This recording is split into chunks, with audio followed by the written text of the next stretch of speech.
Action. Welcome, ladies and gentlemen, and everybody in between, to another episode of Palm Wine Central Podcast.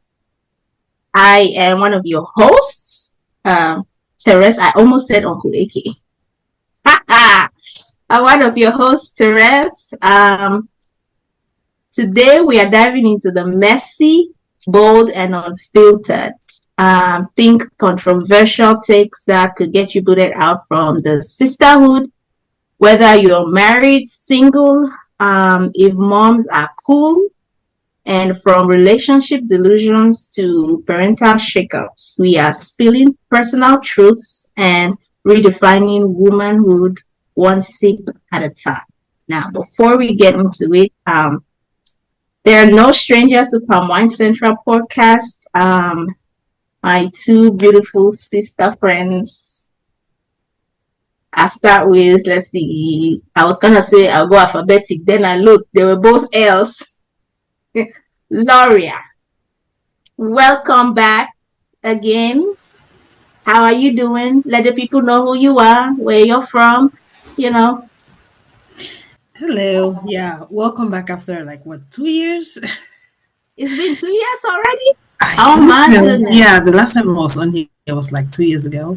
So, hi everyone. I'm Lauria Dumbisop. I am a data analyst based out of Ottawa in Canada, and a new mom, a new wife. So that's all I have to say. Congrats. Thank you. And then, last but not the least, Lilian, aka Mama for the Boys. Terez. See, one of these days, someone who calls me boy mom receive a slap because it's a struggle. Hi, everyone. My name is Lilian Fonjok. I'm excited to be back. I was here a few months back when I just had the baby. Now he'll be 7 months old tomorrow. A counselor. I'm a wife. I'm a mom of 3 beautiful boys. Yes. Now let's get to the regular dandy people. Uncle Eke, how are you doing? Well, I'm here call regular. But I'm fine though. I'm really good, no worries. The Lord, regular as you're here every week, not regular as just watching you and the apostles. But I'm great. I'm excited for this. Welcome ladies. I'm really excited for this. So I'm gonna mute my mic and just sit in the corner, and take notes. So yeah. Tutu, what do you do? Hi, happy Tuesday. We're here, the regular people. It's going to be a great episode. So There's nothing wrong with regular, Oh, I'm perfectly fine with being a regular person. Oh, please. It's less stress and wahala. Anyways, Carrie, go. You have icebreaker for us. Okay. All right. Well, welcome, ladies, again. This is my first time meeting Lauria, but like you said, Lilian, we met before a couple months ago. Okay, well, first off, before we start, happy Women's History Month for everybody that didn't know, okay? So this episode is, shout out to all the ladies out, the women in the world, gotta put on, shout out the ladies. All right, first icebreaker question. I kind of made it a 2-part, even though T gave me what to say. So first of all, what do you guys think of sisterhood? What's the definition of sisterhood when you think about it? Anybody can go to. Just feel free to jump in.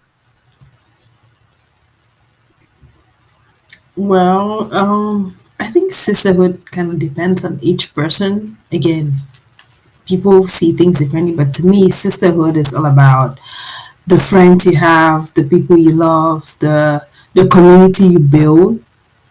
And it has no boundaries. It doesn't necessarily mean, because most people see sisterhood as people close to you every day, but to me, sisterhood has no bounds. Like you see, Terez is all the way in Texas, I'm all the way in Canada. And to me, keeping up with your people, making sure everybody is all right, and helping everybody grow, because that's the biggest thing. If you see something, you know something that can help somebody else, you help the person without expecting anything in return. Anybody want to jump in? For me, yeah, sure. For me, sisterhood is an intentional bond that we create with people, with women that we meet. For me, sisterhood is very intentional. Again, like Lauria said, the people don't have to be very close to you or live in the same city or the same state like you, right? However, we choose these people, or me personally, I choose these people and I build intentional relationships with these people. Again, sisterhood may not mean that we're sisters by blood, or it may not mean that we talk every day, but we grow, we help each other, we tell each other the truth, as hard as it may sound sometimes.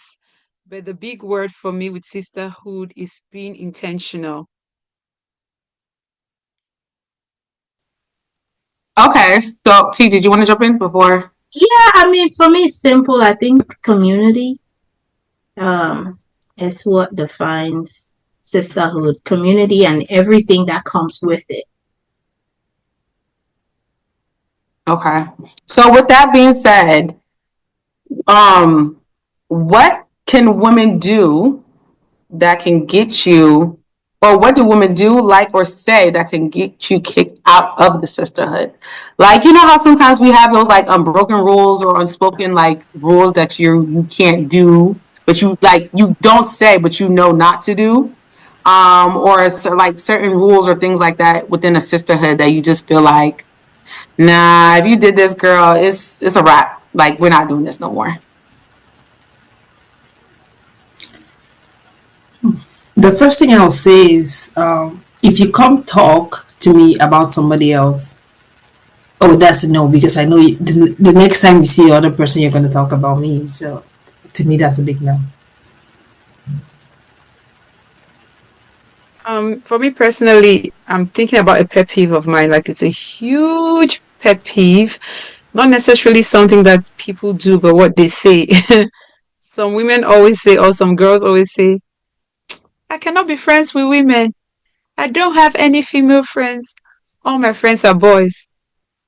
I'm like, okay. Now, I'm not saying that that's not your experience, right? But tell me that in my experience, the women I've met have treated me X, Y, Z way. I'm hoping that I can meet more women in future who are better people. But generalizing it, that thing is a huge pet peeve for me. I'm sorry. I don't know if it's because I've also had amazing experiences with the women I've met throughout my life. And again, I really don't want to undermine people's experiences, but you see those blanket statements and generalizing as if to say all women are evil, you can only be friends with the opposite sex. For me, I'm just like, whatever.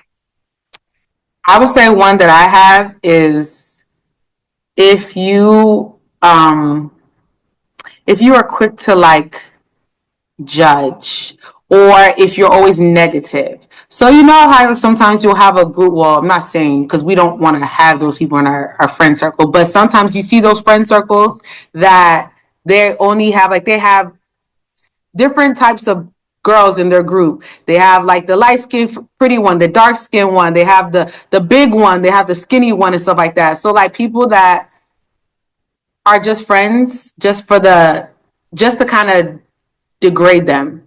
If you guys understand what I'm saying, like sometimes you have those friends that I'm not saying I have those friends, but sometimes like you just bring a friend around because you know that if you guys go out, you're gonna get majority of the guys and the other person's not. You know, like that type of thing, or where you're not really wholeheartedly, genuinely honest and a friend to that person. You're just more of a okay, let me do that because so and so. Do y'all get me? Yeah. Yeah, And most that. of the times, when that friend levels up, or like let's say loses the weight, starts making more money than you, those kind of friends break up Yeah, so quickly. yeah.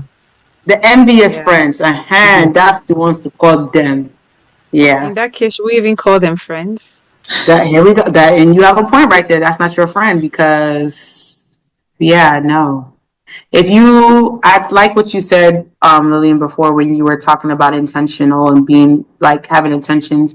If you know that you are having a group of friends or you want to have somebody in your space, obviously you want them to have the right intention of being in your space. And just, because you don't want to have anybody in your space, in your circle, and you know that they're envious or that's not what they really want. They're just there to be, what is it, space fillers in a sense. So I like the fact that you brought in the intentionality of it all. For me, let's see. For me, I would say probably gatekeeping. I don't like people who, when you ask something and they be like, "Oh, I don't remember." Okay, but what about I want you to have my dress? Then Like, I don't get it. What are you worried about? Exactly. Like, if it's not some trade secret or some copyright thing, like, especially when it comes to like outfits. It's like, oh, where did you get your shoes? Or where did you get your purse? Crazy. Oh, you know what? I don't remember. It's a gift. Like, but what if it was really a gift and you don't remember? Then what happened? everything of yours, you don't remember where you bought it. Listen, there be some things where I really don't remember. I'd be like, dang, That's girl, fine. I really Every don't remember. one-off, you would not but everything. Oh Somebody yeah, if asks it's you, everything I'm asking, it's like, oh, I don't know. Like, they're not willing to share information, but yeah, that's it. That's my okay. But I mean, speaking of like sisterhood and women, right? I mean, we have what's it called? International Women Day coming up, right? Let's talk about this. We call ourselves women. How would you define a woman? Really, Terez, you had to go there. I mean, we might as well just dive right in. Like, what would you say is womanhood to you? Oof, that's a tough one. I feel like it's not to come across as from a kind of a different school of thought, but just hang in there. I'm gonna learn. I feel like for me, womanhood is constantly evolving, changing. So today I'm 33 and I'm almost 34, right? There's a way I see myself. Maybe 4 years back, I saw myself in a totally different light. I'm not trying to define a woman here. There's one definition. Let's just get it out of the way. I'm talking about womanhood, right? For me, if you ask me today, I might have something else to tell you. And if you ask me tomorrow, I'll have something else to tell you. But where I am right now, I look at it as one of those expressions whereby whew, you really show the world your true identity and purpose. For me, my womanhood at this time covers different areas. Firstly, my expression of Christianity as a Black African woman. Secondly, my expression of being a wife and a mom. Um, Thirdly, in my career, who am I and what are my goals? What are my objectives? Where am I going? In my friendships, who are the people I surround myself with? Um, how am I helping these people? How am I pouring into these people? How are they pouring into me in this season of my life? That's how I look at like my expression of womanhood. As a daughter, who am I to my parents? As a sister, biological sister, who am I to my siblings? How am I helping them? How are they helping me? What are my struggles? Um, I can ramble. So, what are my struggles and how am I working towards becoming a better person? Or where are the areas in my life where I feel like, I'm almost defeated? Because it's really a big picture. I feel like it's a conversation that we can have on its own. That's why you see me touching into all these different areas because it's such a large framework in my opinion. So maybe I've even missed out some parts of womanhood to me. And maybe as we continue the conversation, I'll think of other things. But just off the top of my head, as a child of God, as a woman of God, as a mom, as a wife, as um, a productive person in society, as a friend, as a sibling, as a daughter, as a granddaughter. Who am I? Like as a neighbor, like that's everything for me. And how would you say that it? How would you say that is? What would you say is the form of that expression? Right? Is it down to like characteristics or like specific things that you get to do in those different roles that you get to embody? Like what does that look like? Say in your daily life, what would that look like? Expressing all those different forms of womanhood. At the heart of it all, how do I show up? For me, I always like to lead with love or in love. It may not seem like it all the time because I also believe in tough love. But for me, the heart of everything that I try to do, emphasis on try, everything that I try to do is to lead with love. So, say, for example, I'm a Christian, so you see me quoting scripture here and there where it says, "Love your neighbor as yourself," right? You just think about, love your neighbor as yourself, and then I'll think of Terez is my friend, so she's probably my neighbor. But then that person that you're married to, that's your neighbor too. So how are you treating that person? You know, your children, that's your neighbor too. They may be like you definitely gave birth to them, so they're way younger than you. But like, how are you treating that person? Um, how do I show up for people? Am I dependable? Um, when if Terez has to talk about me because Terez is my friend, right? What are the things I should say about me? I think a lot about how I show up in this world for the people around me as a woman, because we're talking about womanhood here as a woman. So is this person firm? Does she say is her yes and her no no? Is she the word is I don't want to say flexible. There's a word I'm looking for. Is she coachable? Because also we can show up as know-it-alls, and that does not help anybody. Am I coachable? Am I again? I can think of so many things because for me this is a conversation that we can have on its own and we can go like in depth.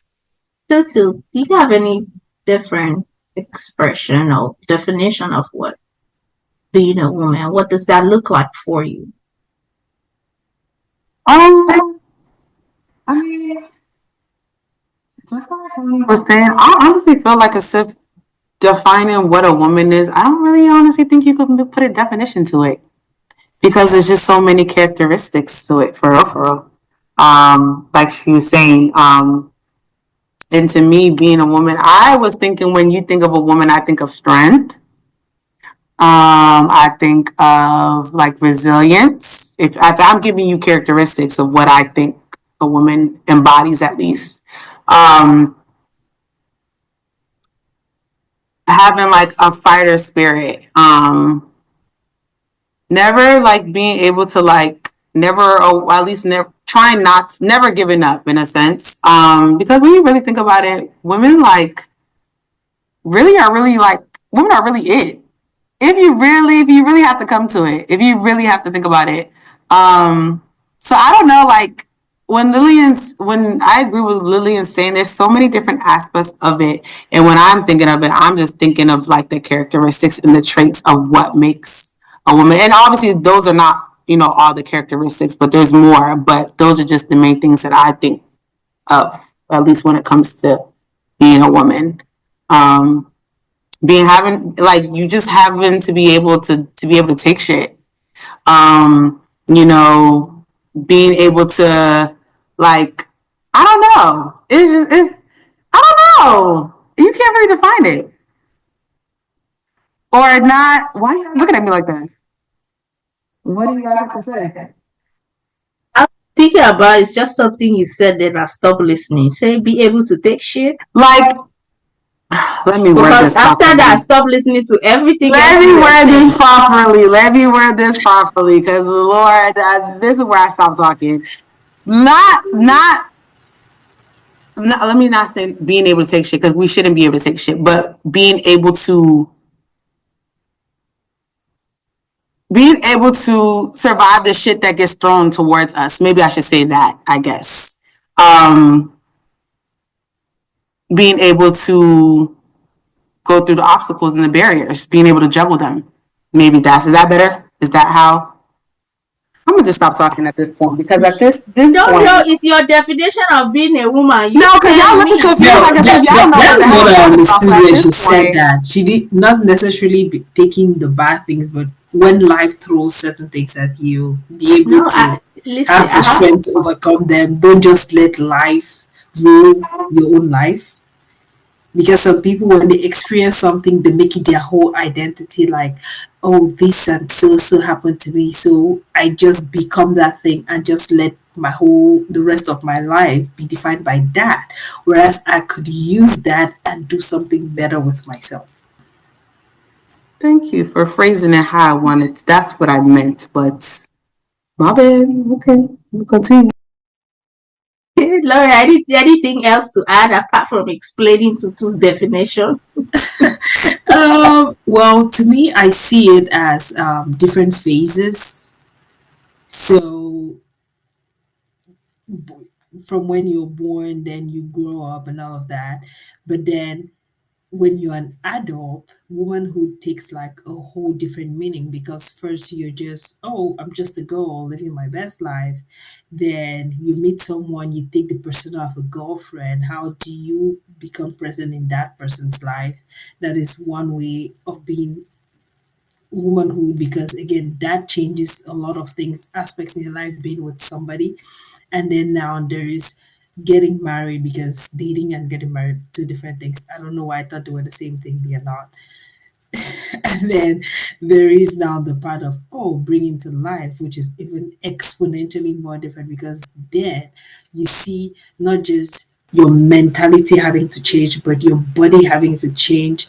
So many things that you're experiencing at the same time that are forcing you to literally move from point A, a state of mind of point A, where I only have to think about myself, to moving to point B, where hey, there's this whole other human that depends on me, and if I don't do something about it, that person's life is at risk. So, and then having to now juggle all those different roles, like Lilian said, you have to show up as a daughter, as a mother, as a sister, as a child.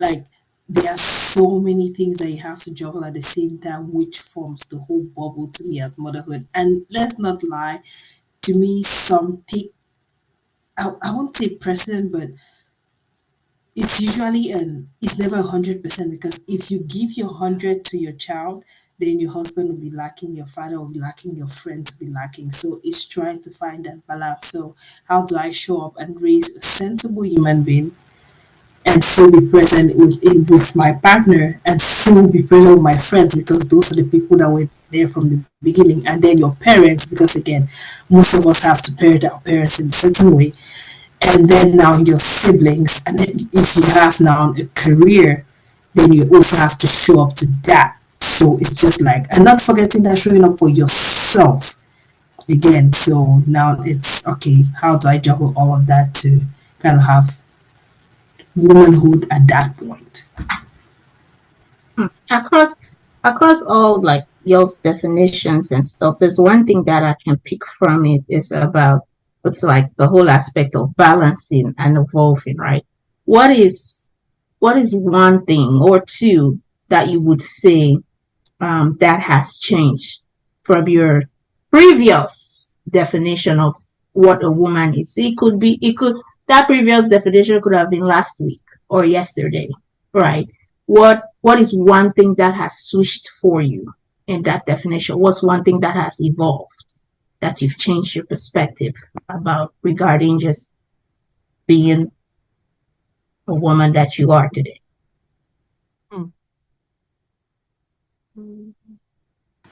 I would say prior to this, I was thinking, oh, I have to help everybody else. Okay, like I said earlier, I'm a new mom, so at the beginning I was like, when I was preparing to bring my son home, I had everything planned for him. Like his crib was set, his clothes were set all the way to how many years old, everything was set. He had everything ready. But then I didn't think about me because I didn't think about, okay, how will I adapt to this change? What support would I need? And all of that. And then I remember the first few weeks and months, I felt like it wasn't me. I don't know if that makes sense. So I was like, okay, everybody is careful. And I even had planned like meals for the whole house. Everybody will be able to eat. Nobody has to worry about not eating.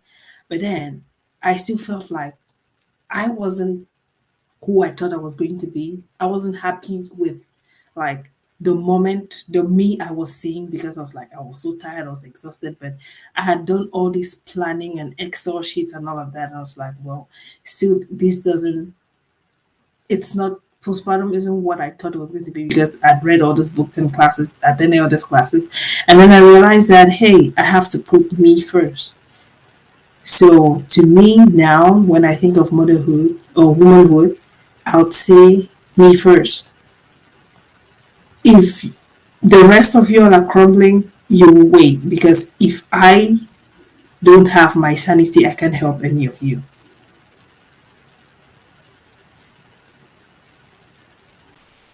I really like that, Lauria, and oh my God, because this is my third time around. To be honest, it never gets easier, and you never really fully understand. Talking about motherhood here, um, for my definition of womanhood, what has changed for me is the fact that in the last few months, or let me just say this year, right? My priority has been more about being the best human being that I can be. And that's not to say in previous years I was a mean person. I don't think I've ever been a mean person, but like, um, I don't know. You know what? I'm just gonna go ahead and sound as spiritual as I should be. Like my walk with Christ. Number one, like if you knew me 4 years ago, like I'm really into fitness. So often I'll look at like my YouTube review of the year or like my Spotify review of the year, and you see fitness podcast, pop, pop, pop, pop, and then the next thing was God. And I was like, I don't like this. I don't like fitness coming before God. And at the end of last year, when I was looking at my review, I saw like five things about God and then my two little fitness podcasts under. And I was like, yes, like that's, I want to shift my priority. For me, I'm trying to go to that deep place. So my expression of womanhood right now has to do with my walk with Christ and being everything that I can be, that God has called me to be. So that'll flow into my life as a friend, even in my career. How far does God want to take me? Where does He want me to go to? And what does He want me to accomplish? Even as a partner, what does He want me to do? So, like that's my current definition of womanhood. But for me, I can relate to what you said, right? Um, it has changed for me, right? Let me not say it has changed. I am recently learning what that is, right? In the last, I'd say maybe 2-ish years, going on 2 years now. Because, like Laura said, you're just like, I'm just a girl, I'm living my best life. And then I sat one day and I was like, I really don't know who a woman is. Like, just by myself, I'm like, yeah, I couldn't define it. I couldn't put words to it. Apart from saying, okay, I have the women parts, right? So I started this whole journey because you grow and you pick certain things from your environment and what culture says and what your family has told you and what your mom has told you that being a woman is and what you see other people what woman is. And I was like, what does that look like for me as Terez now in this very moment? So I started on that journey of trying to find it out, and just like Lilian, and I went to the original manuscript, right? I started reading Christian books on what being a woman is. I started reading scriptures about like what should a woman look like, and I did not like what I found because it was not what I thought it would be. It's a lot of work. I was very far from the truth. Um, but I'm learning to incorporate that because that is the best person that I can be, right? Is be be what the Word of God has prescribed for me to be as a woman, irrespective of what culture is saying, irrespective of what even the people that have poured into me have said, right? I had to find that out for myself. And just like you mentioned, it's about that expression of it, right? If you don't hold that definition to your core, you're not going to be able to express that the best way that you can. And so for me, and I like that you said that it's evolving. It does changes depending on wherever you find yourself or whatever circumstances that we are in. So yeah, I don't think I like what I'm finding out, but I'm here. I'm here now to learn. So all of us here, right? I'm assuming, and I think it's a safe assumption to make. We've had women that have poured into us, right? To, along the way, whether it's from young age to teenage age, whether it's mothers, aunties, or how have your relationship with the women in your life, how has that influenced your view on the world, and how has that contributed to your evolution to what the person that you are today? I can go first. I think it's safe to assume that all of us were raised in Africa, here, Cameroon to be specific, if I'm not mistaken. Okay. Well, Cameroonians. Is Tutu, are you Cameroonian? No? Okay. All right. Well, for me, let me go back to me now. Okay. For me, being raised in Cameroon by a Cameroonian mom, a typical Cameroonian mom, as strict as my mom was, now as an adult, you know how when you're a kid, you just feel like, oh, this is not my real mom. One day my real mom will come and take me. I'm leaving this house. Now, now looking back, oh, I'm so grateful for my mom. I'm gonna start with my mom because that's the person who gave birth to me. I'm so grateful for my mom. I feel like with what she had, she did the best that she could. Um, and then transitioning real quick to, I'll go to secondary school and my experiences with teachers, right? Female teachers. I don't think I ever had a great experience with female teachers. Thankfully, I had my mom who gave me a great experience of womanhood. I had my sisters because I have two older sisters. And when you have two older sisters, oh, my sisters, I used to admire the way they dress. I could not wait to like grow like older and dress up like them. I used to admire the way my sisters expressed themselves. But in secondary school, the women that I met, not my peers were pretty cool teachers. Just if any of my secondary school teachers is watching and you're a woman, you guys did not help me. I'm not saying anyway, but you did not help my my definition of you did not help my definition of womanhood. Maybe you helped me pass history, math, or whatever, but like you did not help my definition of womanhood. And then all the way to university, where I had to intentionally create relationships with people. Sometimes people were older than me, because when you get to university, then you're able to be in classrooms with people who are older than you. And like maybe way older than you, but you guys, maybe because this person stayed back to do something else and then they're coming back to school now. I feel like at the level of university, I built some relationships that really helped me express myself better. There's this one particular person, I just don't want to call names here. There's a way that people perceived me growing up. And when I looked at her, people perceived her that way. And I saw how bold she stood in her identity. It really helped me to stand boldly in my identity. I don't want to go into details of the way people perceive me. If you want to know, look for anybody who went to university with me. Don't know. Because that's another story for another day. And now fast forward to as a mom and as a wife and as an adult woman. To be honest, I still feel like I'm 23. Some days I'm like, well, you're not 23 anymore. I'll say my mom, my sisters, my older sisters, my younger sister too, and I have a grandson of mine that I met sometime, I think 2012 or 2013. This person has poured into my life and still continues to pour into my life to this very day. So,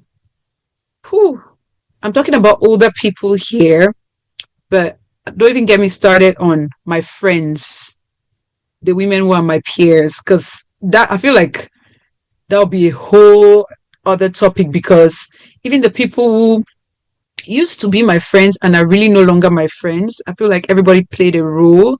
And in general, I've had amazing experiences with women around me, except those my secondary school teachers. Again, if you're watching, you guys know help my definition of womanhood in any way, shape, or form. Sorry, not sorry. You did mention something about your mother, right? Can you give comparisons and differences that you find or you found between, you mentioned you have three, right? Between your mom and yourself, like just, some few bullet points that you found between yourself and your mom, and something that you're absolutely grateful for that you were not before.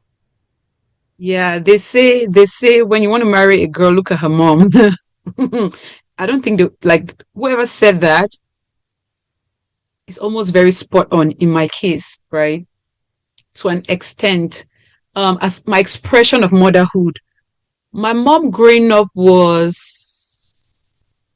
my mom growing up was a full-time working mom and a full-time mom. I don't know how else to explain it. You know how in Africa we have often have stay-at-home moms, or we have like our career women. I don't know other people's experience, but my mom was a woman who woke up, made sure that there was stew at least, and then you guys could boil rice. But she was in the office from morning to evening, and she came back and she was a mom. So like I saw that growing up, and I really did not understand what it takes to be full-time working woman and full-time running a home. When I look back, I'm like, wow, that example, even the times in my life where I've not been working in the US, it messes up my brain because that's all I know. I know that my mom merged the two really, really well. Like, so I just know that everybody should be able to do that. Now that I'm older, I just knew that everybody should be able to do that. Now that I'm older, I see that well, there's some differences. Maybe at a season in your life, you may not be able to do certain things. Some other similarities. My mom growing up, I used to feel like my mom used to shout at us a lot for careless things. I'll give an example. For me, it was careless at the time, but now I'm doing this very same thing. The moment my mom walks into the house, she can tell that that plate was supposed to be here and it's not there. She can tell that Terez knows the way I'm going to land to. She can tell that that spoon was like, she knows where everything was supposed to be, and she knows if you did it the way she was supposed to do it, and she's like, go and da da da da da da da, and she enters and everything is organized. That is me. Like, as soon as I enter the house, before I put my handbag down, I'm cleaning, I'm arranging, I'm making sure that everything looks spot on, and then I can go upstairs and do whatever I had to do. So that's another similarity. And I used to feel like my mom raised her voice a lot. That's how I used to feel. Now I'm just like, hey, the way I'm loud. Even my kids, me raising my voice to them is like fun time because we're all loud. So my sister is very soft spoken, and her son is always startled when he comes to my house because we're all very loud, right? At that time, I used to think that maybe my mom was so angry, but like, my mom is loud. If you know my mom, she expresses herself even when she's excited, she's loud. So if you make her upset, she's gonna be louder, not because she wants to scream the roof down, just because she's not one of those people that talks like, where, as that's just not her personality. Now that I'm an adult, I can look back and be like, oh my god, yeah, she was not trying to like make us feel like we're the worst kids ever. She was just being like express she was just expressing herself the best way that she knew to. I think something that I do different from my mom is I create more of an avenue for, and I think most of our African parents, I create more space for my kids to be able to make mistakes and learn from their mistakes by themselves. I feel like my mom helped me a lot to my detriment. Like I feel like she not really let me make a lot of mistakes growing up. Whew. I know that even my school shopping, until my mom traveled to the US, that was the first time I did my school shopping. I was in lower seats. Like people from three, you go to but my mom used to do. That's how much of a mom she was. She used to do everything and make sure that you have everything. She used to take me to the hospital when I was in form five, like, and sit there and talk for me. And I don't know that I want to do that to my kids because I was like, what, 15, maybe 16 when I was in form five. And even if I'm taking my kids out, I'll let them talk. But my mom used to just be a mother to the point where it took me when she moved to the US, it took me a while to be able to, oh my gosh, now I have to do these things, you know. Yeah, those are some of the differences and the similarities.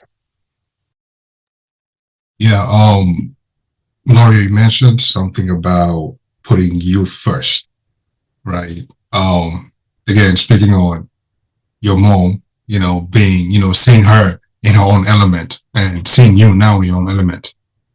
Do you think she put herself first? And if not, why are you why are you choosing to put yourself first? I guess what I'm asking is, did you see something that she did that you don't want to do? That's why you put yourself first, right? Like, speak on that.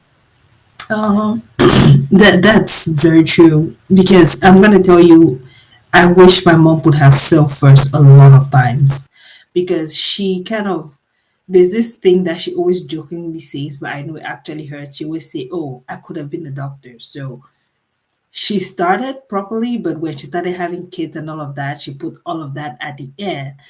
So sometimes undertones in her voice that I hear that I always like, okay, maybe if she wants to fly economy of like, okay, this is how much you have economy, bump you to first class because I know that is what she wants. That is something that she wishes she could have done for herself. So now in this aspect of my life when I need to take like right now I'm focused because I took a year off work. I'm coming back focusing on I have a lot of career goals. So I just know that bedtime for my son is at 7 p.m. I don't care what happens, 7 p.m. If his dad plays around with him, gives him sugar, and he stays up late, oh, you handle him. I don't care what, if you guys are burning. I clock off as a mom and go study. I don't want it down the line to be like, oh, I could have reached this level of my career if I had studied or gotten this certification, but I didn't because I was taking care of a child. And then start blaming him subconsciously for those things I didn't achieve. Whether you like it or not, we are human beings. We are going to look at things that way. You will love your kid to death, but there's always a part of you that will like, oh, maybe if I had waited or had more time, I could have done this things and that thing. So to me, that is why having my time is very important. I feel like I have something else to add to what Lauria just said. As she was talking, right, I was thinking about myself right now and how I've intentionally had to make certain choices because of my kids. And I was trying to go into the future, which I can never go into the future, to see how I'll feel looking back. And I understand where Laura is coming from, right? And I feel like this is my perspective, this is my take.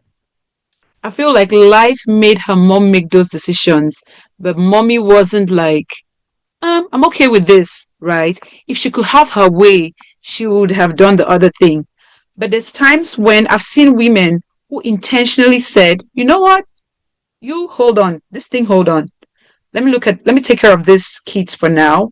And I'll catch up and wherever I can get to, I'll get to that place and I'll be fine. I think the difference is, did I intentionally make this decision because I had options and I chose this versus did life just make me have to settle because you know what I'm saying? Like I'm looking at because I've been listening to female CEOs. I've been talking with my friends who have had kids. I got married before most of my friends and I started having kids before most of my friends. I know how I felt comparing raising kids and going back to work and career and all of those. At some point, I was like, am I just a mother? You know what I'm saying? But I realized something. When I started talking to my friends, there's an underlying tone of, I wish I could step back. You see how Lauria had 1 year? I don't know how it works in Canada. When you said that, I just smiled for you. But here in the US, a lot of us don't have that option. Now that she took that 1 year, she's back and she's like, you know what? Baby boo and dada, y'all can fly for all I care. You see, she made a decision. I feel like it's in the decision making. Unlike other people who are like, hey, it's just me. or maybe a deadbeat dad, or maybe the dad is not even present, and you're like, you know what, born and I have to go. You see where the difference is. I'm not saying that that was her mom's experience. Maybe it was, you know what, daddy needs to get this stuff done, and mommy, for us to balance things out, this is what you should do. And mommy's like, you know what, let's just do it, because those are the cards that we've been served. When life serves you certain cards, versus if you make this decision. I listened to a couple female CEOs lately, and they were like, women talk about having it all, right? When we compare ourselves to men, boo boo, something's gone pause. You see how Lauria took her 1 year that she needed, and now she's back, and you see how she's on fire. Some people don't have that option. I'm so happy for her. When she said it, to be honest, my heart smiled, because I remember when I was a first time mom, nature did not even give me that 1 year because I had back to back kids. I know that experience. Whew. When you were talking about how you came back home, everything was set for the baby, I was just like, you know what? What we're not going to do is turn this podcast into a postpartum mom, because I had everything to say to her, like, da, da, da, da, da, and I was just like, you know what? Yeah. So for me, it's, did I make this decision purposefully, intentionally, versus did life just serve me these cards and I had to go with them? Now, looking back, I'll be able to say, see, so now Drew, Reggie, it's because of you guys, which is true. You cannot blame mommy. Mommy is speaking the truth. Or I just know that I made this decision for myself, and it's okay. Maybe I could have been the CEO of XYZ multi-million dollar company, and I'm the CEO of this $100,000, you know what I'm saying? Like, yeah. Now, speaking of the whole having, life's giving us options if they're available, right? In both their experience, being, married with a family, do you think that moms make more sacrifices for the family than daddies do? And that's not to say that fathers don't sacrifice, right? Please let nobody get me wrong. They have their own deal. We are talking right now about mothers. This has nothing to do with what fathers are and what they do. But do you feel like sometimes we find, because I saw that in my mothers and in older women that I grew, right, that they were the ones who were constantly in the positions to make certain sacrifices and compromises for the family. If somebody had to be with the kid, mom had to give up her career. Mom had to step away from school. Mom is the one who has to take the time, who has to do this. And do you feel like that resonates with you now? I'm gonna say yes, and wholeheartedly yes. No man should even try to come for me and say, "Oh, men did it." No, women have to sacrifice a lot, because that child, when the child is there, it's like at the beginning, I'll say the first year, it's an extension of you. It's not a separate human being. You cannot just let the child be and go, because even if you go, you have to pump the milk. If not, you're gonna get into trouble. You have to express, and sometimes this happened to me. I was out just for a few minutes, but just hearing another child cry made me weird that I had to go back, because it's like, oh, what if my child is back home crying like that because nobody else can kind of understand what is going on with him. So it's something that I always thought moms were making it up, until I actually experienced it, as I was just 5 minutes away from the house, and I was like, okay, now yeah, I need to go back. And I hadn't even spent up to 30 minutes outside. So it's like that child is a whole extension of you. You to do anything, like I always, because I had this conversation with my partner, before you can do anything, it's like you're asking for permission. It's like, can you hold this child for me? Can you do this so I can take a shower, so I can eat, so I can just breathe? Whereas the man just wakes up and goes because he knows, hey, you got the baby. He doesn't have that, hey, does that child need to feed every 30 minutes? Do you have to eat well enough? Is your milk supply high enough? Because there's so many things that run in your head, because again, if you don't eat, you don't have milk. But you have your child constantly that is hard for you to eat.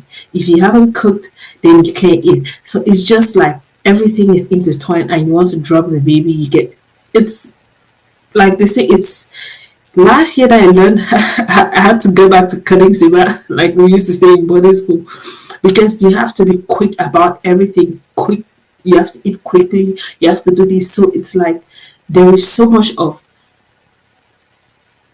that extension that until the child gets to a certain level of independence, where maybe you're no more breastfeeding, the child is walking, the child, you don't have to worry that much. And that is a luxury that the man affords that you cannot. Whether we like it or not, we cannot afford ourselves. And if we women don't come to the acceptance of that, it causes you to resent the other person, because it's like, hey, you can go do this, I cannot. I don't know if you guys get it, but it's like I think send me a cash app. Send me a cash app. you can go play, you can go meet with your boys, but I cannot have brunch with my female friends the way I used to, because I have to make sure that I have pumped enough milk for the child. You guys know how to change his diapers. You guys know the different cries to know what he's going through. It's like all of that. You cannot teach somebody that. It just happens in you. And so it's like, okay, what else can you do? You are the one making the sacrifice. Nature chose you for it. So you cannot tell me that a man will understand that. No, he won't. Unfortunately, until even another woman will not understand that, especially if she's not gone through the process. Because I'm not going to lie to you, just before I gave birth, my friend gave birth before me the year before. I went to stay with her to help her and everything. I was like, oh, this is not bad. I hold the child, she goes shower, she does her little things. I was like, oh, I could do this. Then when my time came, it hit me so hard. I was like, whoa, it's never the same. Holding somebody else's child for a few minutes while the person showers, and you having somebody on you 24/7, it's not funny. To piggyback off of what you were saying, I don't got no kids, so I can't piggyback off of that. But you were like explaining, that term, what is it?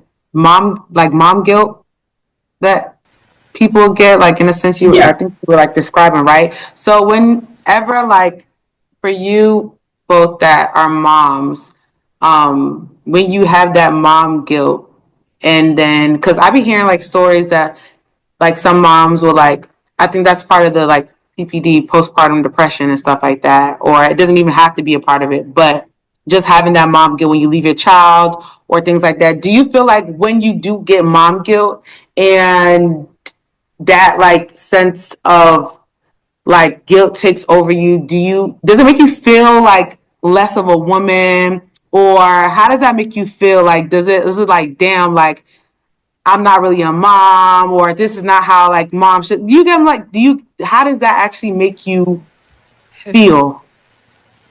Tutu, I really want to answer your question. However, I want to put a pin on that question because I want to say, I want to say something like piggyback off of what Lauria said.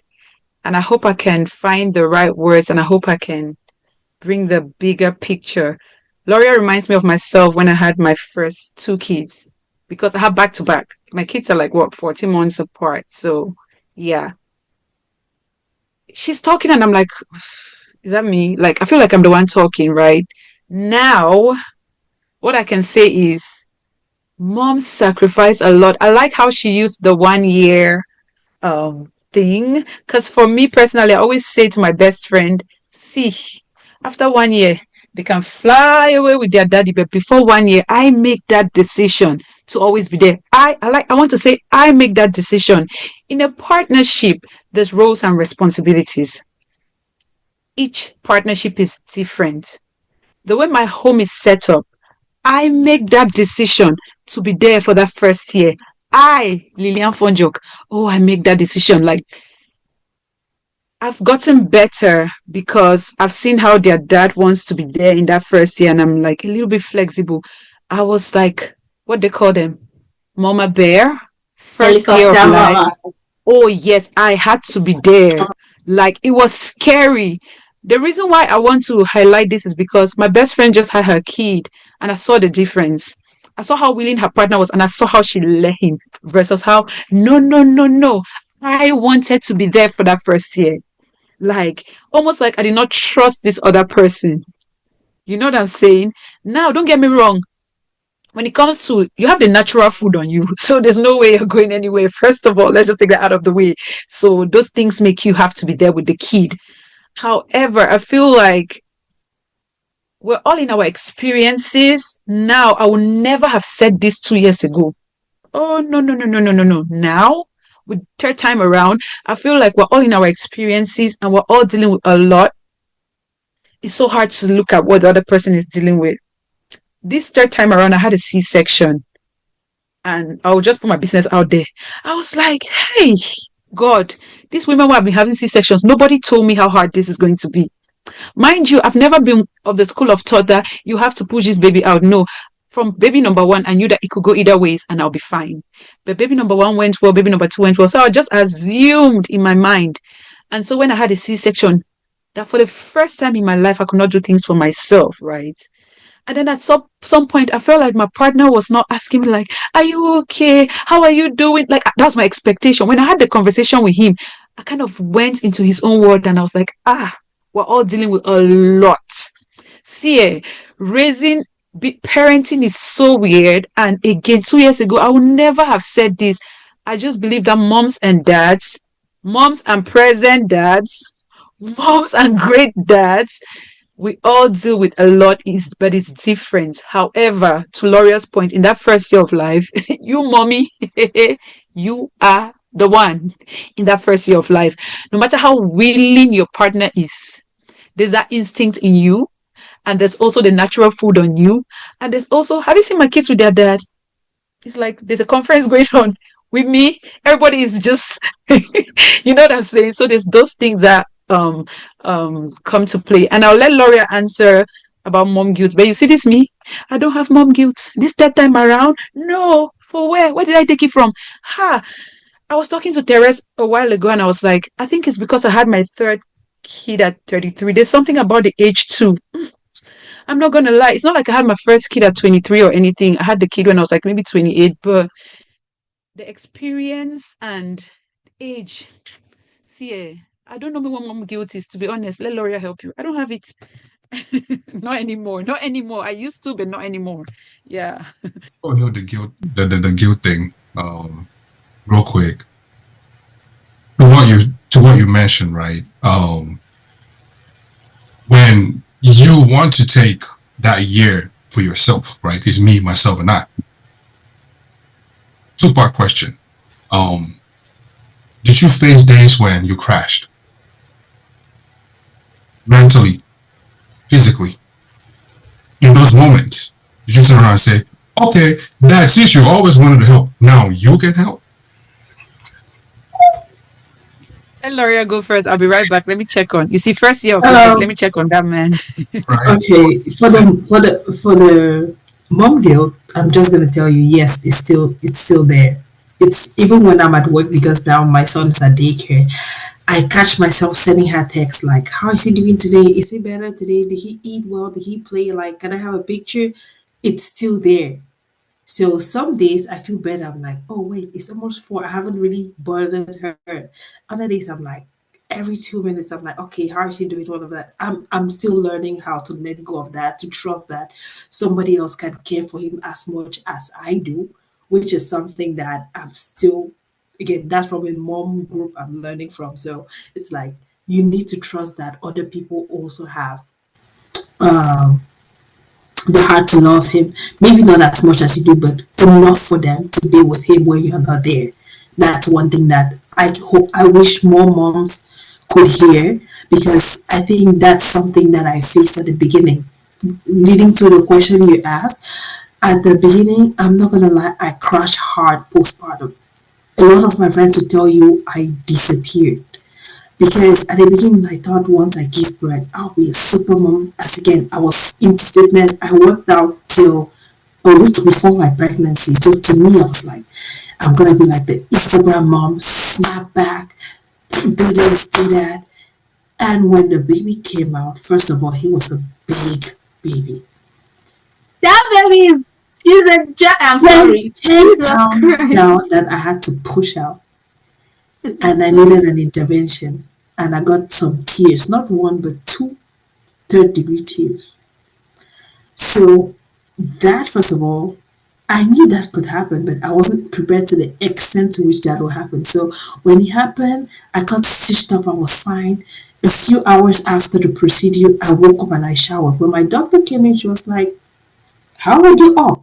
I'm like, "Oh no, I'm fine." So to me, I had this super mom mentality that, oh, once I start breastfeeding after my 6 weeks, I'll get back to working out. I'll be fit again. All of that. Then, not even a week after I was sent home, I had to go back to the operation room because I hurt myself. Because I was trying to feel the expectation of being the super mom. For some, I don't know what that was, but now that I think about it, that was very stupid. And then I started resenting my partner because I was like, okay, I can't do it anymore. So you take the baby. It's your child too. Because I know at the beginning we had agreed you will sleep and then I'll stay up because you have to work. All of that. He even took time off. But to me it was like it's still not enough. I was like, I don't want to be with this child at this moment because I felt like first of all my body was failing because I had not prepared myself the way I was supposed to. I had thought about everybody but not me. So now when that was coming back, I was like, okay. And then started blaming again. It starts extending like you are not doing much enough. And then my mom who was calling, she couldn't be here on time because again, Canadian visas and everything.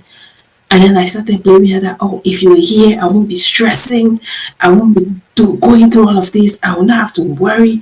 Then complaining to my partner, oh, you need to also wake up in the night to feed the baby. And then everybody was like, but we really cannot.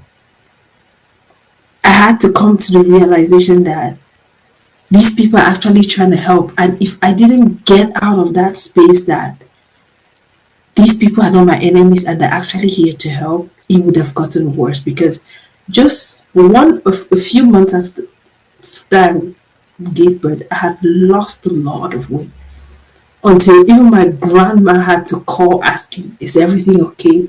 Because they were like, "Oh, because I was in a really bad headspace because it was like blaming everybody, like, "Oh, you guys are not helping enough. You're not doing as much," because I had this wild expectation of what postpartum was going to look like, but I hadn't prepared as much because, again, yes, you see all this, Instagram story. Oh, I snapped back. I did that. I think I kind of internalized that a lot.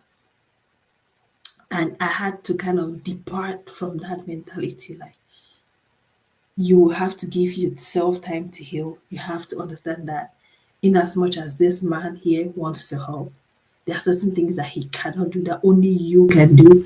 And your mom is also killing herself thousands of miles away because she was up at the oddest of hours. The moment I sent her a text, I know it's 3 o'clock in the morning in Yaoundé, but she will call me back, answer all the questions I had, just stay up with me just to talk. And that's when I had to accept that she may not be here physically, but anytime that her phone will ring and she saw my name, she was going to answer. So it's that how can I put it?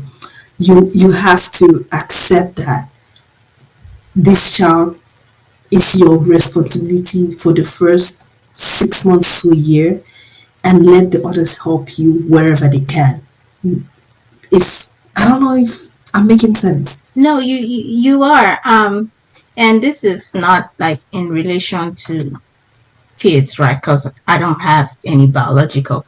But this reminds me of a conversation that Lilian and I had a while ago. And just was talking about womanhood and stuff. And I don't even know how we came about that conversation. I was just talking and I told her and I said, I am just realizing that I have to come to a place as a woman if I'm going to have, let me not even say if I'm going to have a husband and family, right? I just feel like as women, in any setting that you are relational, you bear the most emotional burden.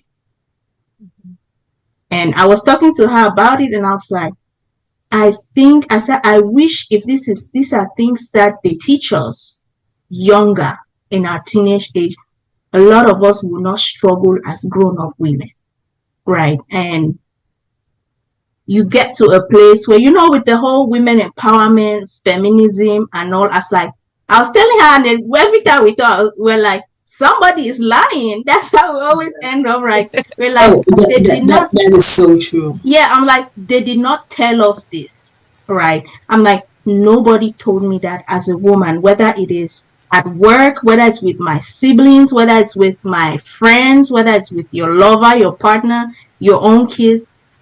You have to come to that place of acceptance, like you say, where no matter where you're at as a woman, the bulk of the emotional burden, relational wise, is on you.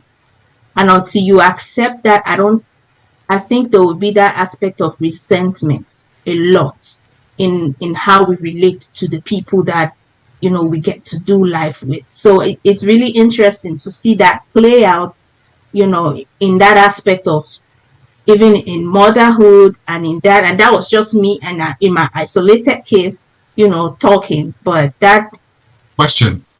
Yes.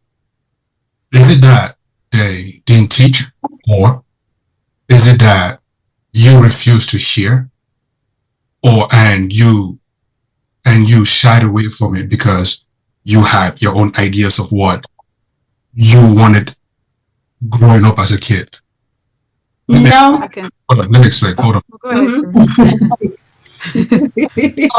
There is something, and even as a man too, I'm guilty of this from my own perspective as a man, right? We are taught things growing up. Don't do that. Don't do this. Don't go there. Don't do this. No. I have my own idea of what I want to do because I'm an adult, right? I don't want to take the time to ask the necessary questions, but why do you say I shouldn't do that? There's always a bigger meaning to things, but because my mind is so little to see in that particular moment, I cannot see what that person is trying to teach me, right? So did you do yourself the service of asking the necessary questions to know what you need to know for this thing called adult in the future? Or did you just ignore it and do what your teenage brain would do is, hey, I want to do what I want to do regardless of the repercussions?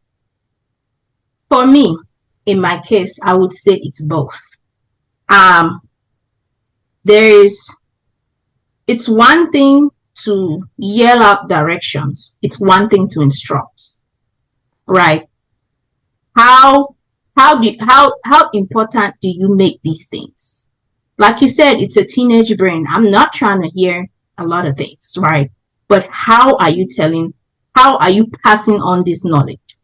And I'll be honest with you, true, there are things that may have slipped through the cracks because I was not paying attention. But on the other hand, I will tell you that a lot of for the most part of our mothers, women that have gone before, are not very truthful about the experience of being a woman. They're not. And this might sound and I think a lot of women and girls will agree, they're not very truthful. For some reason, they come and glamorize this everything, what it's supposed to be, and then sell you a dream. And then it doesn't help that for me, growing up as a millennial, you see some things that you're like, okay, this doesn't look right. Maybe I should do. Then you come into a culture that is pushing for women empowerment and feminism, and it's trying to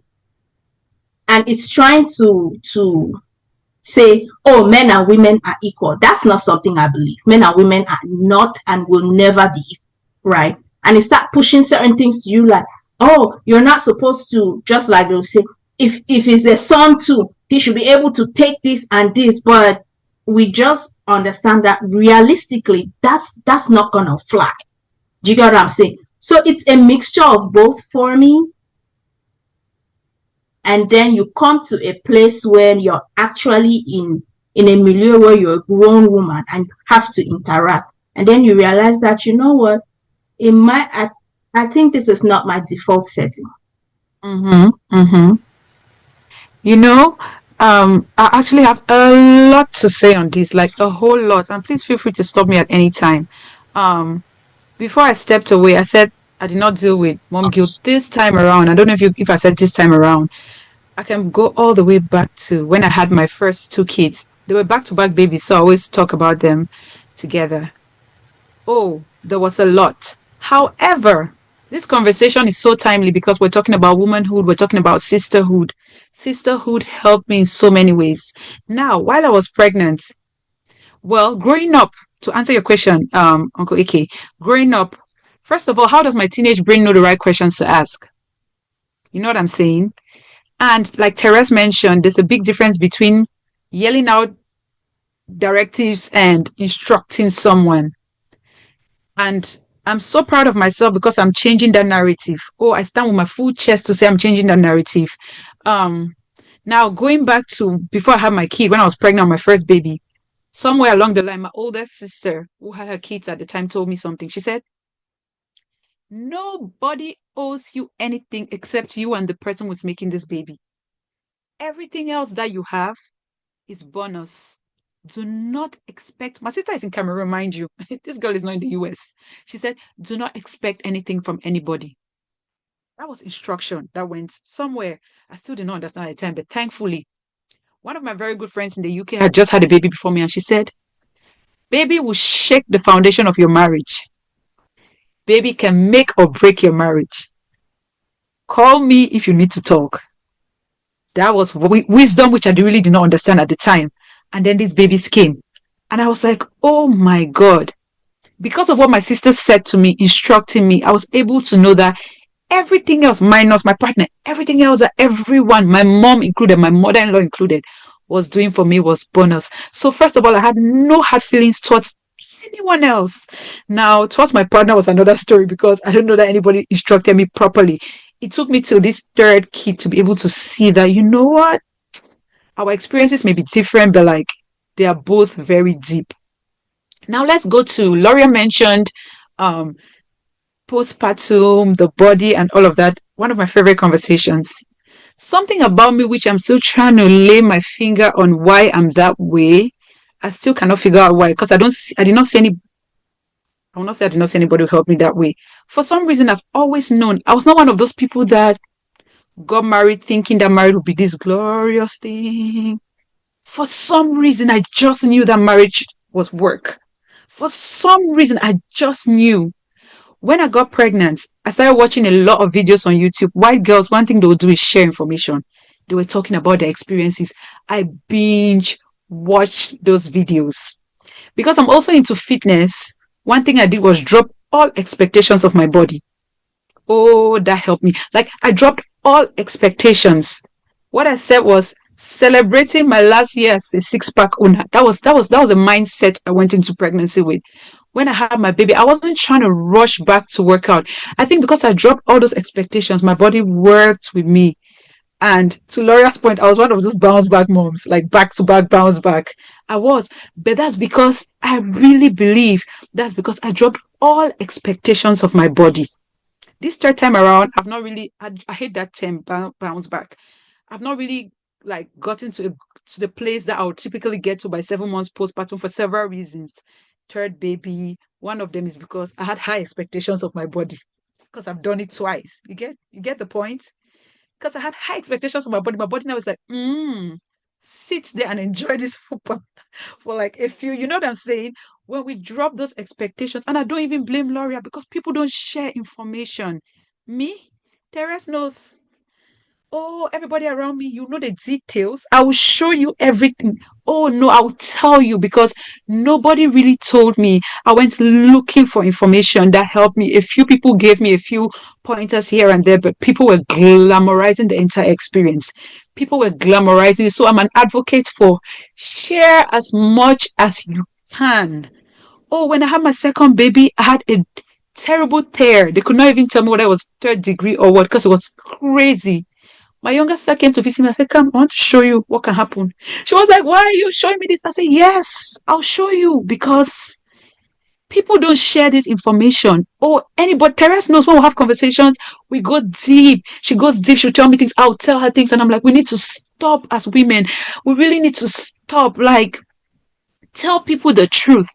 I can think of some people now because we're not calling names. I'm not going to call no names. That made me feel that that made me feel that you just have a baby and then you just. But I know now how those people were struggling then. So, You know what I'm saying? when you guys are sitting, when you guys are just sitting, like you want to go party, you can walk butt naked. But then when it's a tear, you show it's don't show me none of that. Like, what sense does that make? No, it's just because they're not also used to sharing that information. You know what I'm saying? Yeah, they're not used to receiving that much, that level of Receiving that truth. much. from it. Yes, a lot Yeah. of people are not. There's this one girl in my life, we're not even very close, but she helped me a lot. I was like 18 weeks pregnant and she had just had a baby, and we met somewhere and she just started telling me unsolicited information. Oh, it helped me a whole lot. She started telling me, oh, she called names of people who did not tell her things. She said, so I will not be those people. Let me tell you this. And I appreciate that information that she gave me. She told me about what to expect with postpartum bleeding. She told me a whole lot. Now, I had watched videos, but then when someone right in front of me tells me these things, it's a different experience. So me, I'm number one advocate for when it comes to womanhood, the changes that our bodies experience, birthing babies, all of it. I share as much information as I can. I've just not had the nerve to sit down and make videos online, but if you're in my community, I'll tell you everything. I almost held my best friend on her ear and said, you had a C-section. You did not tell me what to expect. Because I had a C-section after her. I'm like, you did not do justice. You did not. And she's like, I'm not like you. I told you what I could tell you. I'm like, oh, no, no, no, no, no. You had to tell me every detail.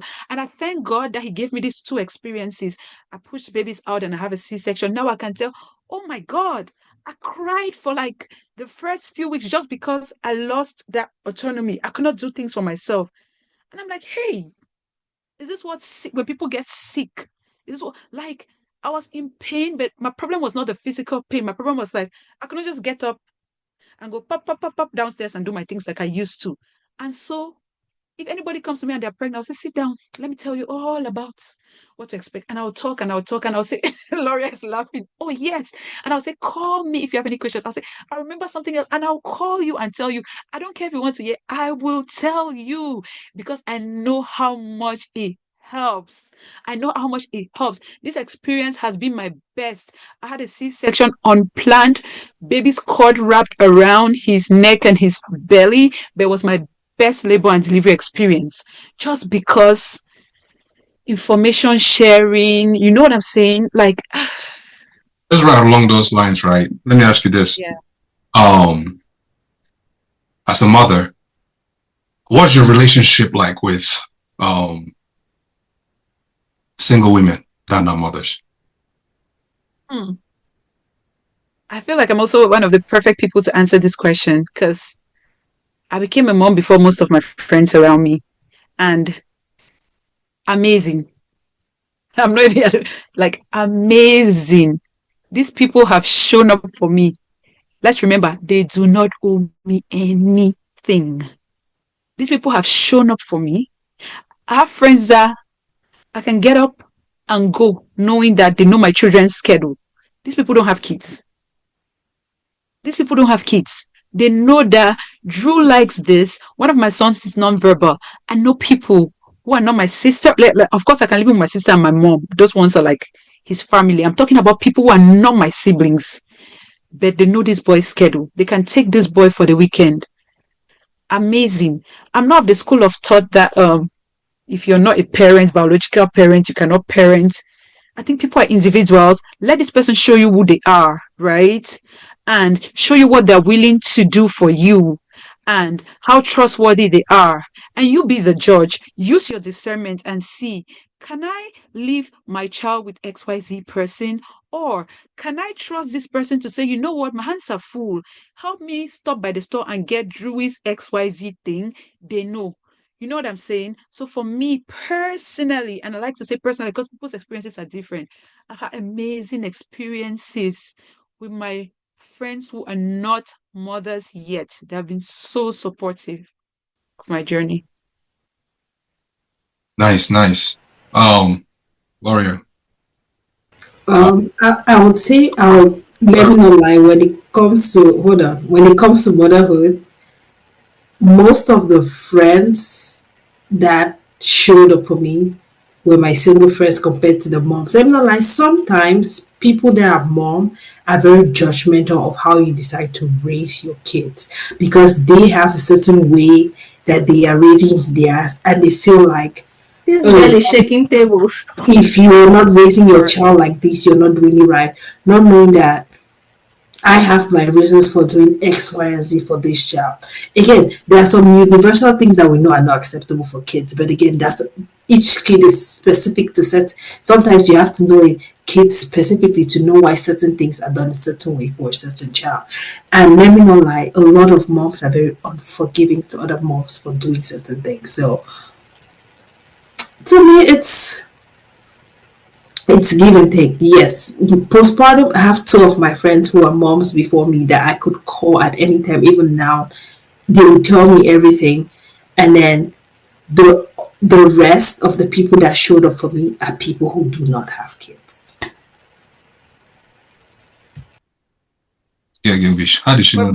We're breaking those stereotypes. We're really breaking. Sorry for cutting you off, Uncle AK. We're breaking those stereotypes because people say certain things, and I'm just like, now I don't want to undermine your experiences, but like it's not a general blanket statement that you just throw out there and you just say, oh, if you don't have a kid, you cannot tell me what to do. Ha, I have a friend of mine who doesn't have a kid. Every time I'm talking to her and I'm like, oh, the baby's tummy, have you given him grape water? Hey, she has reminded me about grape water about 10 times. Me, the mother. You know what I'm saying? Like, let's break those. Let's just stop. Yeah, so back to you, Lauria. And then Lilian, you could take it after. You, your partner, your kid, right? The family. Before the kid, it was you and your partner. The kid comes in, it's an additional. Do you forget about your partner and focus on your kid now because the kid is here? Is that an addition to what was already there? Like, speak a little bit about that, because some people think, okay, the kid is here, it takes away from this, or the kid does not take away from that, it amplifies it. Like, what's your take to it? The kid is gonna leave me when he's 18 anyway, so he's gonna go have a woman in his life, and he's gonna go, and I'll be here. Who would I be looking at? His dad, my partner. So again, like I always joke, right now, oh, he gives you all the content. Very soon he's gonna be telling you no. Who are you to tell me that? Shut the door in your face. You can't control him that way. So to me, I'm always like, yes, the kid right now needs me and all of that, but again, your partner is always the person you're gonna leave. It's the person you chose and who you're decided to commit in front of God with. You didn't have any covenant with the child. The covenant first is with the dad before the child. So to me, it's always going to be I'm not saying that I'm going to choose my partner over my child, but when the child comes in, he's an addition to what is already there. He's not, oh, now it's just the child. You forget about your husband's needs. No, you still have to make sure your husband has the things he likes. You guys spend time one-on-one. Sometimes I'm lucky enough that my husband's family is here. So sometimes I call his sisters, come take your nephew and go. I need to spend time with my husband. Take that little thing away. Because sometimes you crave that time where it was just you two and nobody else in your space. I'm not gonna lie, that is a big thing. Because if you let the child just be in there all the time, the husband has feelings too. And he's gonna be pushed to the side. You need to remember that it all started with him. Without him, the child wouldn't have been there. So to me, I'm always like, I can be busy with being a mom all day, but I always have to remember at the end of the day that there is the dad too that needs love and attention and all of that. Husbands worldwide and and babies, fathers worldwide. If you give them a mic right now and ask them to talk about this topic, hey, they'll talk. Oh, they will talk. And I'm so happy that me and Lauria is in a place where I used to be, and I'm like somewhere on the other side. Lauria, I'm not very old, but like, you know what I'm saying? Like, I understand what she's saying, and I understand. Oh my God, let me find the right words, right? It's your partner first. That's how it's supposed to be. Now, is it always like that though? Not really. It is so hard. I've had to learn that we have to put our partners first. Just like Lauria mentioned, your child is like an extension of you in the first year of life. It's natural to just think only of that child first. It's natural that your body is changing. There's certain things that you're not thinking about when you're so busy with the kids. At the end of the day, you're just like, I just want to curl up under my sheets and sleep. And then you forget that you have a partner. I'm talking from this perspective because before I had kids, my friend really went into details with this for me, but I did not understand. And when I had kids, I felt like my partner's expectations of me were unreasonable, but not really. It's one of those things where Terez says, people say women empowerment and da, da, da, da. As a man can do so, a woman can do too. It's sacrificial. It's so sacrificial to think of your partner in those early months and maybe years, but it's very important. It's so very important because of the way I'm not a man, but I'm learning. I'm listening to other men. I'm trying to learn how men think, how men see certain things. You know what I'm saying? And I'm still a work in progress. But to Lauria's point, what she's doing, that's how it should be done. As moms, our natural instinct is to think of those babies and say, "Oh, I've done X, Y, Z." Think about me with a 5-year-old, a 4-year-old, and a new baby, and the house is wild. My kids are wild. At the end of the day, I just want to. There's barely any time. Sometimes I'm downstairs with them, and their dad comes, and I'm just like, "Stay with them. Let me also go." And like, but we really have to think about our partners, and we really have to prioritize each other. This goes for the dads too, but I cannot speak for them because they can speak for themselves. But like, if you ask daddies worldwide, they'll tell you that those early years, months especially, it's really a struggle building that relationship with your partner, creating intimacy with your partner, but it's not supposed to be that way. It's harder on the woman, but this is one of those cases where it's sacrificial and it's the right thing to do. Oh wow. Shoot. We feel like we shouldn't stop, but there's also part two next week. But before we wrap up for today, let me ask this. To you both, seeing that you're both married, and I mean, we'll just use you two as our specimens for today. What is one thing you were delusional about marriage that you found out the hard way? One for marriage and one for motherhood. Can I go? Yes, go.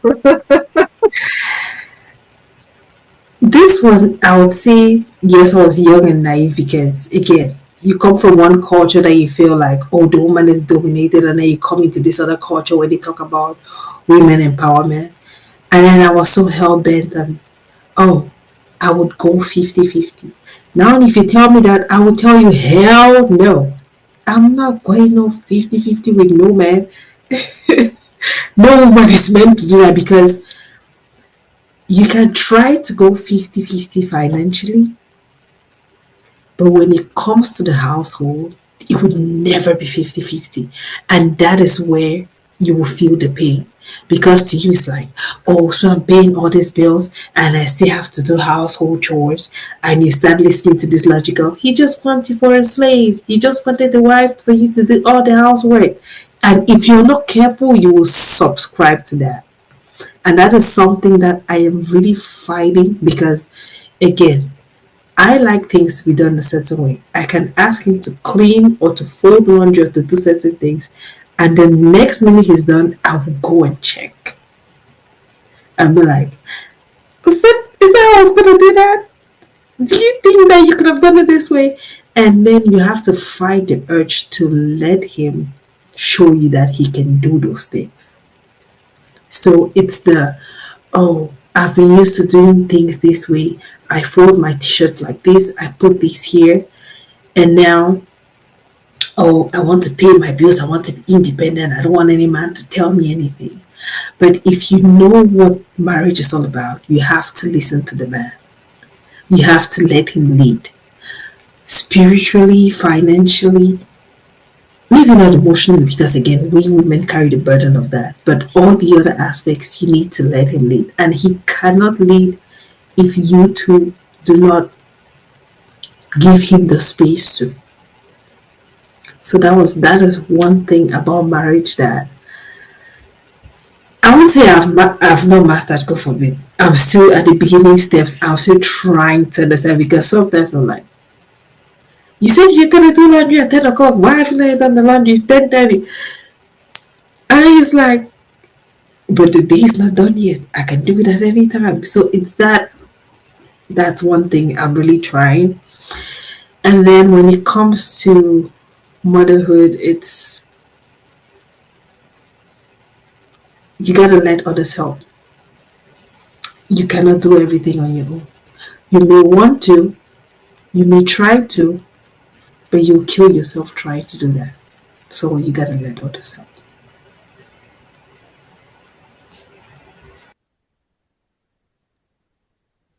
I don't know how this will come across, but to be very honest, I've learned a lot in marriage and motherhood. Delusions I never had getting into this thing. I don't know how, again, I have to sit with myself and maybe do like a retreat to figure out where in my life I became this person who just knew that when you get married, you see how I sit sometimes and I just see people post, best decision I ever made. Love has gone to high school and not come back to university. You know what I'm saying? People just say certain things about marriage, and I'm just like, I'm not saying that you don't have the sweetest love. I'm just saying that it's work. So me, when I got married, those who know the caption I put under my wedding picture, because I really was never delusional. Like, for some reason, I don't know where that came from. Now, I can tell you lessons I've learned in marriage.